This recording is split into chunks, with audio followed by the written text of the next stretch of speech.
হর হর মহাদেব। তো আমি এখানকে আসছিলাম, দ্বাদশ জ্যোতির্লিঙ্গ দর্শন আছে প্রজাপতি ব্রহ্মা কুমারী ঈশ্বরীয় বিশ্ববিদ্যালয় পাঁশকুড়া। তো এখানে নিঃশুল্ক প্রবেশ পথ। তো চলো, আজকে সোমবার আছে, বাবার দর্শনও করা যাক, দ্বাদশ জ্যোতির্লিঙ্গের দর্শন করা যাক। দ্বাদশ লিঙ্গ আছে।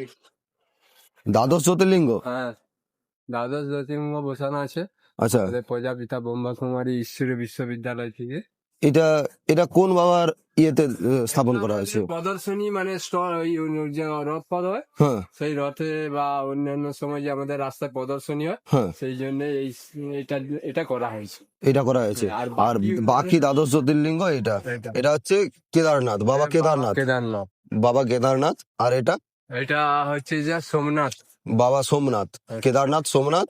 এটা হচ্ছে মল্লিকার্জুন, হ্যাঁ মল্লিকার্জুন জ্যোতির্লিঙ্গ। হ্যাঁ। এটা হচ্ছে ত্রয়ম্বকেশ্বর জ্যোতির্লিঙ্গ। এটা হচ্ছে রামেশ্বরম, যেখানে ভগবান শ্রীরাম বানিয়েছিল, যেই প্রতিষ্ঠিত করেছিল, সেটা হচ্ছে রামেশ্বরম জ্যোতির্লিঙ্গ। তারপরে আছে এটা ওমকারেশ্বর জ্যোতির্লিঙ্গ। তারপরে আছে কাশী বিশ্বনাথ, ভগবান শিব মাতা পার্বতী একসঙ্গে এখানে বিরাজমান। আর এটা হচ্ছে নাগেশ্বর জ্যোতির্লিঙ্গ। এটা হচ্ছে ঘৃষ্ণেশ্বর জ্যোতির্লিঙ্গ। এটা হচ্ছে বৈদ্যনাথ জ্যোতির্লিঙ্গ। এটা হচ্ছে ভীমাশঙ্কর জ্যোতির্লিঙ্গ।